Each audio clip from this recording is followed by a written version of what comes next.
Welcome, salty sailors, to the wonderful world of The Salty Pastor, a podcast designed to help you navigate the treacherous waters of life on this planet. We are committed to the motto, the more truth you know, the better decisions you make. So we're here to help you discover your path to knowing the real Jesus and discovering the real life he has for you. Let's welcome our very own salty pastor, Dr. Douglas Peake. Thank you, salty sailors. So please remember, we're going to call you this until you write in and say, tell us otherwise.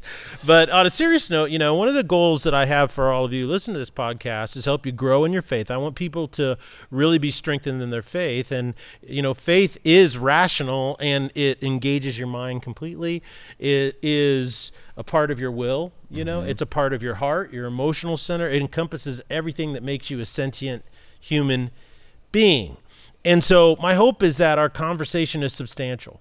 It's not a fluffy thing, but I don't want it to be so abstract and unrealistic and irrelevant to everyday life. And so I need people to help me and remind me that what I'm doing is I'm trying to show you why you're experiencing every day in your life is happening. What's happening in your society, what's happening in your personal life, what's happening in your own heart and in your own soul. And then, because I think that sense of knowing where we're at and what's going on allows us to be strong people, confident people, courageous people. We can be that, lighthouse in the midst of the storm. If we don't know where we're at and we don't know what's going on, it's really hard to do that. Absolutely. So, well, what are we talking about today? Well, today we're going to be talking about scientific materialism, and it's a very important thing to understand that there is science and then there's scientific materialism, all right? And scientific materialists steal the word science to try to make their sound very rational and sciencey, right?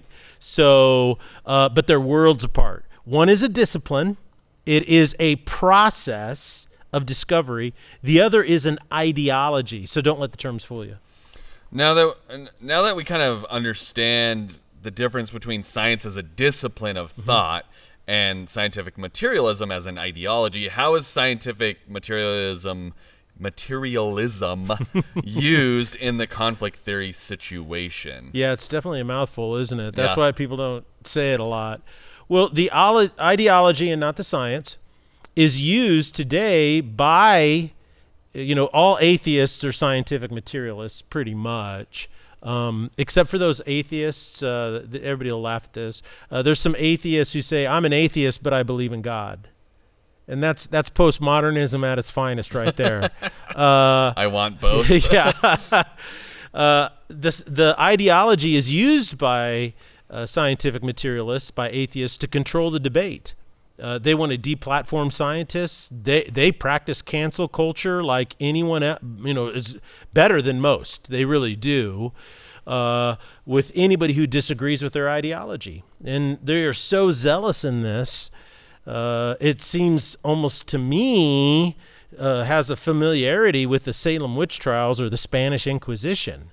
There is so much debate between evolutionary theory and creation theory. All right, there's a lot of debate between that, and I'm not going to go into that because you can easily dig into that and discover that for yourself. There's experts, that really dig into the science of it. What I want to discuss today is how evolution is used by atheists who call themselves scientific materialists or in scientific materialism to support their thesis that there is no God. And this is what they say all the time, and that is simply this: if evolution is true, then there is no God. Stephen Hawking wrote a book with Mladov, and they talk about that in their book, and it basically is upside down reasoning. There's really no logic to it because, as Alvin Plantinga says, the great philosopher from Notre Dame, he says these things are just so infantile in their construction. It's not even a cogent argument. So that's what I want to talk about today. I want to talk about this notion that is scientific materialists require evolution to be true, or their entire case falls apart. So they require that. Now, my perspective, and many people on the theistic side, Christianity in particular, believe that, well, whether evolution is true or not is irrelevant to whether God exists or not. See, now, I tend to think that there's a lot of problems with the theory of evolution. I think it should be debated out scientifically, and the case scientifically against it is pretty massive. But scientific materialists and atheists name call all those people who question it. They run them out of their jobs. They get them fired. And so there's a lot of people who are scientists who refuse and won't in any public forum talk about how they believe evolution is really faulty, because they're running around with this anti-science fervor trying to get anybody who doesn't believe in their ideology fired. And so that's really what I want to talk about, is that Darwinian evolution must be expanded and is required for the scientific materialist. If you punch one little tiny hole in their entire macro evolutionary theory or ideology, then all of scientific materialism collapses. This is a very important point to understand. Darwin talked about the differences between species, and then he proposed microevolution, meaning these species, evolved into different species. Now, what scientific materialists do is they took Darwinian evolution and they expanded it to say, oh no, it's not just differences in species. This is where all life came from in the universe, which is a massive expansion. It's a massive leap. So if you just show one little hole in their theory, then all of scientific materialism falls apart. So I guess, what do you mean by they're kind of pursuing this with like a religious zealotry? I thought scientific materialists wanted to support and protect the purity of scientific inquiry, or at least that's what they propose, right? Right, that's what they propose, but it is a ruse. It's completely false in all reality. Back in 8th century Europe, here's a point of history. Charlemagne, otherwise known as Charles the Great, he basically conquered all of Europe, and they called him the Holy Roman Emperor, right? Right. Now, he basically had this massive empire which encompassed most of what used to be Western Rome, which collapsed in the 5th century. He did this in the 8th century, so it took 300 years to solidify it all again. Well, you know what he did when he went in to solidify it? He'd go into a country or to a village or a city or whatever, anything. What he did is he converted all those people to Christianity on pain of death. So they had to. Yeah, they had to, and he forcibly baptized them. This, of course, is an absolute affront to the gospel of Jesus Christ, Principle of non-coercion. The principle of non-coercion, which I've been listening. which has been from the very beginning of Orthodox Christianity, and that is that the gospel is that we are incomplete people. We long to know God. Our souls thirst for God, but we are tainted, and Christ died on the cross to wash that taint away, called our sin, so that we could be at peace with God. And so you have to willingly surrender to it, right? You have to give yourself through an act of love to God, because God loves you. You can't force that on people. Right. You can't do that. And that's what he did. So that was horrible. But today, the intolerance is all on the other side. Scientific materialists are forcibly removing anyone who challenges their position from institutions of higher learning. If you want to know why universities in the last 30 years have become so infected with progressive and left-wing ideologies designed to indoctrinate your children in these really crazy notions that are completely the opposite of what America stands for, well, the reason why they've gotten so far is because this has been going on prior to them or in tandem with them. when the postmodern neo-Marxist social theory is being taught in a subdepartment, it doesn't really have much sway over the whole university.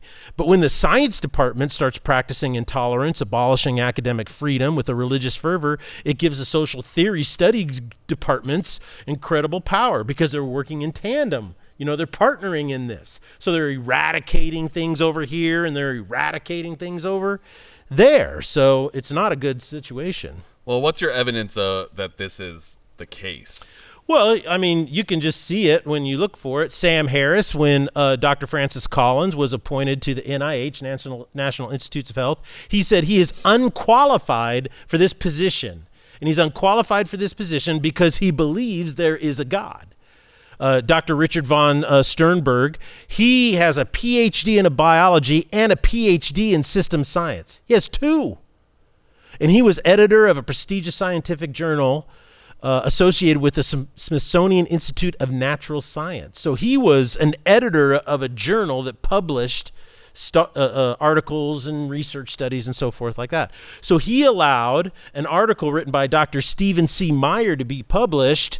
And he's an advocate, not of creationism. He's just an advocate that when you look at the world, you see design. He was fired from his position for allowing that article to be published. Now, that's what I find fascinating. It wasn't, well, you're out of the mainstream, we don't want you publishing an article. It's just that he allowed an alternative scientific perspective to be published, and they fired him for it. Dr. Carolyn Crocker, PhD in immunopharmacology. Try to say that 3 times fast.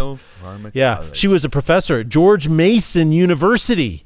She mentioned the potential of design in the creation of the cell, because the cell obviously was designed because it has all these machines in it. It was her position. She was immediately let go of her position. Dr. Michael Egnor, he is a pediatric neurosurgeon at the State University of New York, Stony Brook. And he was viciously attacked for saying that, look, when we look at the human body, it's almost impossible not to see the initial design in it. And if we see design first, it helps us study the human body better because everything has a purpose.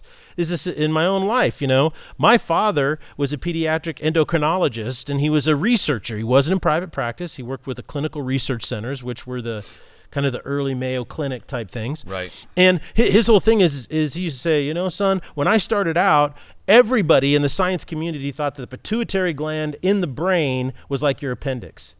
It served no purpose.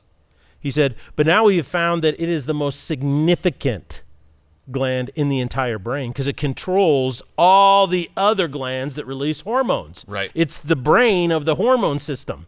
And so that's a perfect example. That and his thing is when you see design in there, it helps you understand that there are no irrelevant points or parts, right? Now, if there is no design, it's just random, then you'd say, oh, well, let's just cut that out. And then you have a whole lot of, oops, we shouldn't have done that. Right.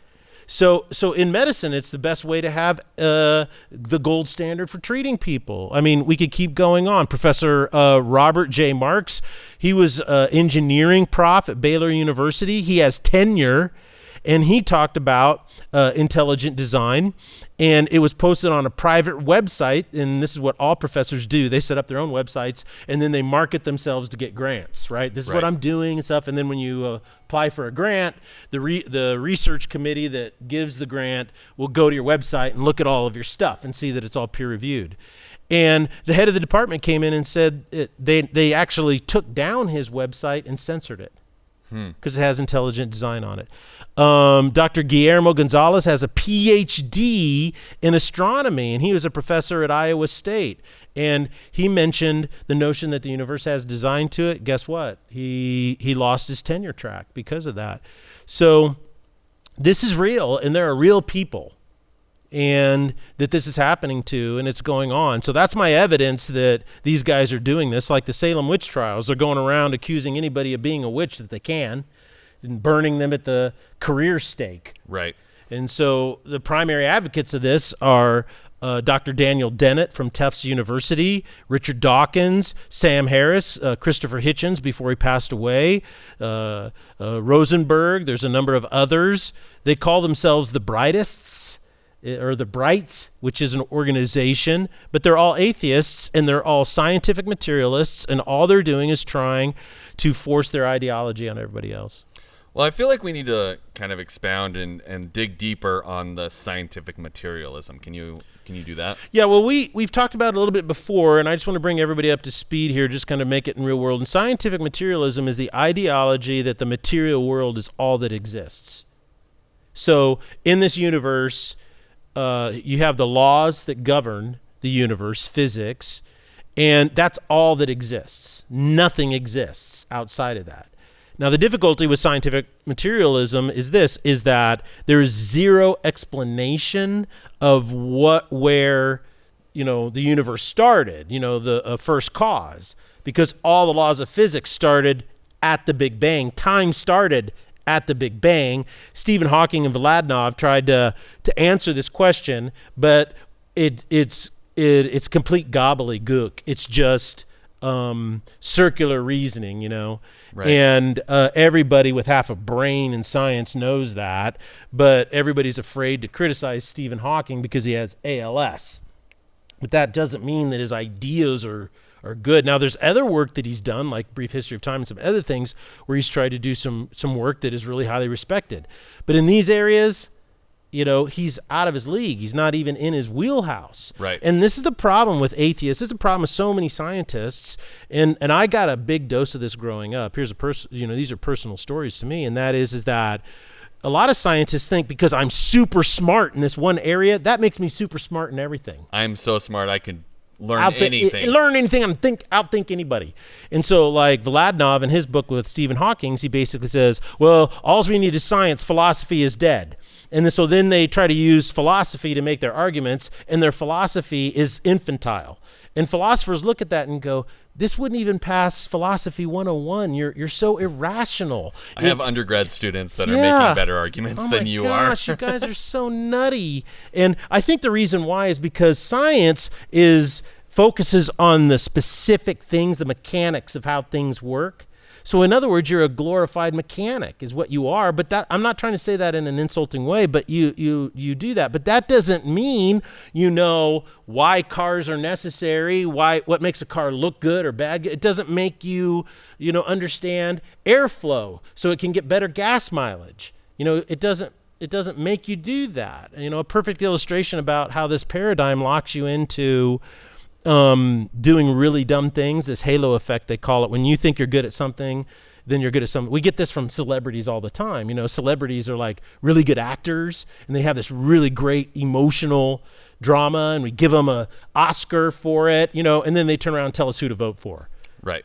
As if in their reality they have any idea what the average American goes through each and every day, Or they decide they're going to be music stars, or music stars decide they're going to be actors because they're really good at doing music. I mean, it's and you have the same thing in science, right? Yeah. Or I mean, even like I kind of feel like anybody who hits kind of that like peak of their career, like you get to that level, you kind of start looking down on everybody and like, well, I could do better than anybody else. Yeah, at anything. Doing this. And a personal story is my dad, he was brilliant in his field, but he could not buy a used car worth his salt. Every car he ever bought was a piece of junk. It was a lemon, and he paid way too much for it. It's kind of funny that way. But not to insult my dad, I'm just stating a fact. Now, scientific materialism basically focuses on the material universe. Scientific materialism innately uses evolution to prove their position, because if all that exists is just that, then of course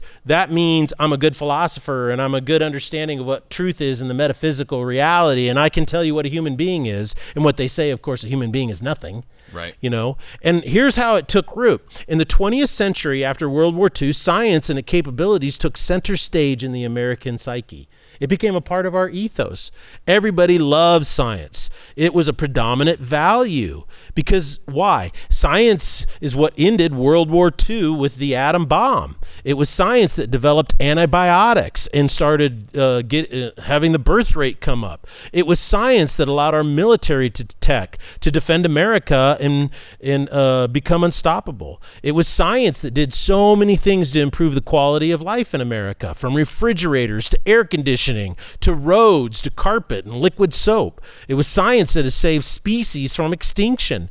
It was science that created new sources of energy, cleaned up our water supply. It was a scientific marvel. Back in the 70s, the water supply was horribly polluted. It reduced air pollution in massive ways. And so science is really awesome. It allowed people to explore it allowed women to explore new roles and new positions that they previously were not able to do so, all because the development of the pill and birth control. That allowed women, all kinds of new opportunities, and that was a technological advance that really helped them. This new ethos was captured by the scientific materialists, and we're the new thing. And Time magazine in 1966 picked up on this ethos of the American society and culture by publishing they were the largest news magazine at the time. And so they published in 1966, the cover, "Is God Dead?" And so this ethos was really powerful, and it opened the door to scientific materialists to come in and say, hey, we are the new priests and prophets of this ethos. We are the arbiters, and we are the people who hold the chalice and the purity of all of this stuff. So they seized the reins of science and proclaimed the new age of modern man. Now, most Americans just adopted the notion, all right, let's go. We put a man on the moon. Let's go. Let's do more things. No more religious restraints. You can have sex with whoever you want. Drugs are good for you. There was the explosion in the 60s and 70s of all kinds of drugs and all of the, social stuff. We need to throw all that stuff away. And then there were a few people. These people were intellectuals. They had bad teeth and crazy hair. And they would say things like, well, what happens to a society when you reject God? What happens when you become postmodern and you have no objective reality or no objective standard by which to hold us together? And it turns out that these intellectuals with bad teeth and crazy hair were saying that science and all of its wonder can never answer the question of why. It can't answer the question of why it happened. And if there is no why, guess what? There's no purpose. In the last 20 years, this is what the brights have come to postulate. Dillahunty, Harris, Dawkins, Rosenberg, Dennett, more and more and more postulate that there is no you that is you. You have no soul. You are not sentient. You are not making decisions because it's predetermined what you will choose to do. It's just an illusion that your brain affects to trick you. There is no free will. Therefore, there's no meaning in your life. There's no objective morals and duties. Anything is right or wrong based on your own preference. And things like love and hope and compassion and mercy, they don't exist. They're just irrelevant because they have no meaning in a deterministic, materialistic universe. So it turns out the intellectuals with bad teeth and crazy hair were right. So I'm not working in a scientific field. I'm working in an arts and technical field. Yeah. Most people are not in school but working. So how do we respond to this? Like, what's the next step, I guess? Okay, so practically, if you're talking on, let's say you're a person and you go, okay, Pastor, I'm tracking with you, and I see that scientific materialists, atheists, naturalists, are trying to use science. And right now what they're doing is they're going through all of our institutions of power. They're going through the government. They're going through the justice system. They're going through our universities and our public education system. And under the guise of separation in church of state, they are trying to eliminate any mention of theism or creationism or intelligent design or anything. And what they're doing is they're saying anything that disagrees with what we hold, we're going to just say is religion. So they have a religious perspective. So it's really funny because some people say to me when I'm talking, say, well, I like Christianity, but it's so exclusive in its claims. And I laugh and I say, okay, so what do you really like? Well, I like science and all that kind of stuff and blah, blah, blah. And I go, yeah, and they're 100 times more exclusive. You know, they're so much more exclusive than Christians ever were in their claims, scientific materialists. And what's sad about it is they are vehemently, aggressively going after anybody, anything that challenges their position. So what's happening is that influences you, even if you own a company and you're just trying to figure out how to manage your company in this world today in order to take care of your employees and make a profit and live well.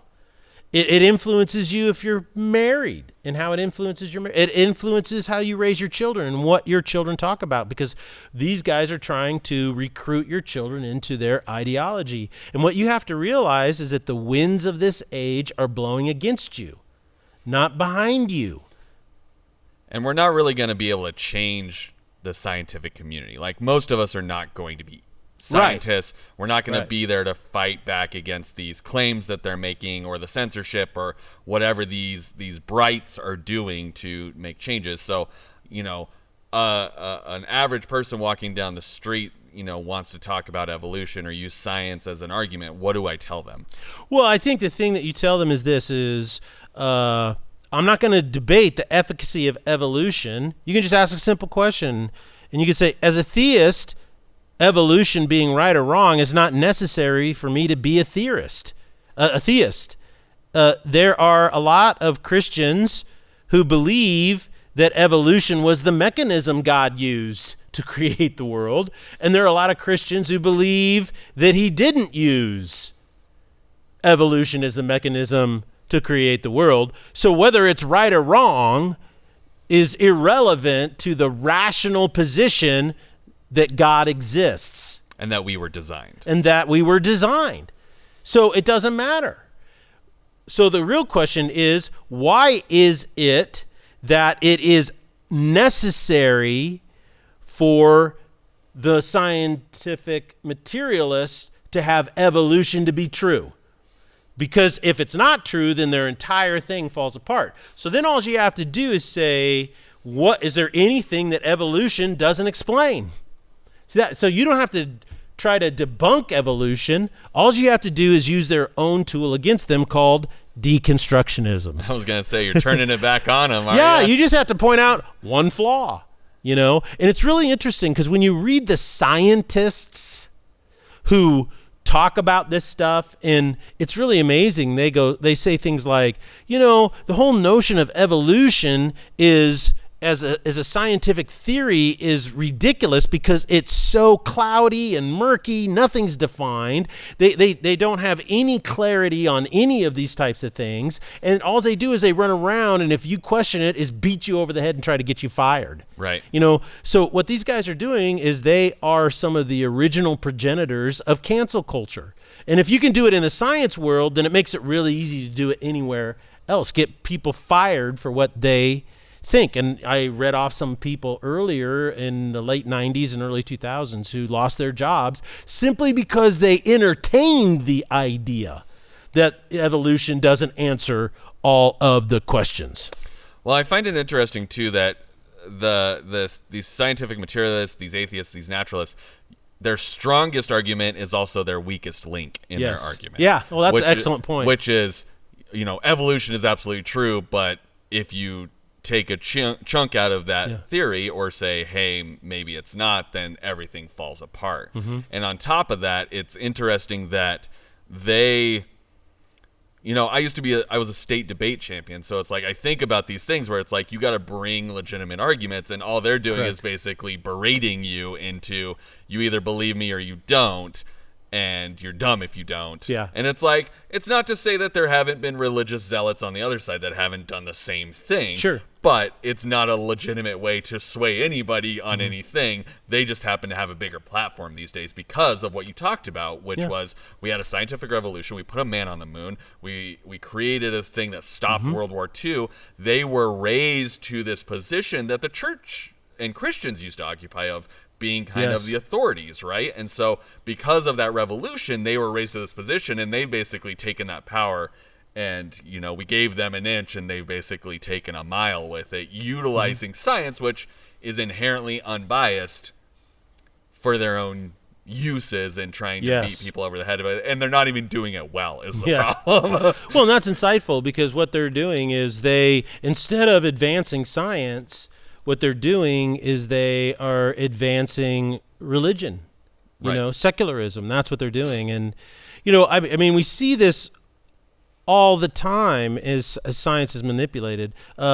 It comes up in the climate change debate, right? And so instead, I've read people, the scientists that are experts in climate, and they have a really good case about global warming and its impact, And then I've read a lot of people, not nutty people, I mean, highly educated people who are experts in climate change, who are saying, well, this is true and this is true, but that conclusion doesn't logically follow the evidence, right? And so they're saying, okay, this is what the science does say. Let's not overstate the case.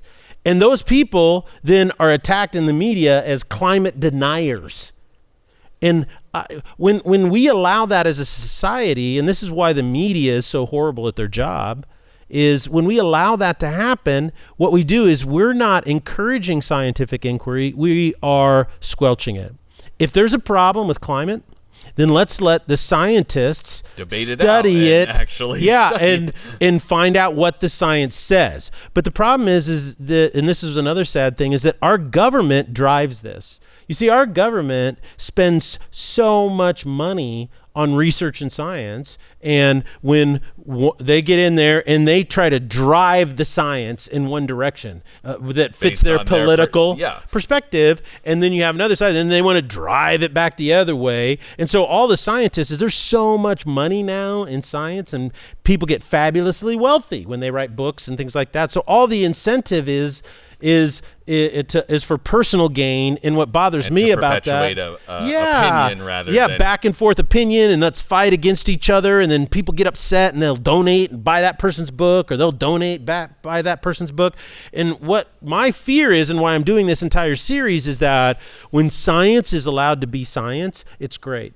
As soon as you try to manipulate it for personal agenda or ideology, science loses. And when science loses, we all lose. Absolutely. Well, I'm excited to hear more about this on Sunday.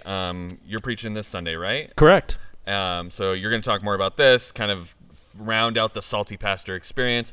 We just hope you guys are really enjoying this series. We do actually we joke about it, but we do want your feedback on what you guys want to be called. We want your feedback on what you think about this series. Like, are you enjoying this more scientific, or this is requiring a little bit? I was talking to somebody in the congregation. They're like, I really like this series, but I have to pay so much closer attention to what Pastor Doug is saying, because he's throwing out names and terms that I'm not used to hearing in church. And it's like, I think that's good. We're kind of the thinking person's church, is what we've always said. Yeah. And so sometimes it's good to kind of push our boundaries. So leave a comment. Let us know what you're thinking, how you're feeling about this series, because that helps us make sure if we're going to a little too hard or a little too soft, or if you want to hear more about it in something separate, we can do that. So we appreciate you guys joining us. We hope to see you either in person or online here at Foothills Christian Church on Sunday. Yes.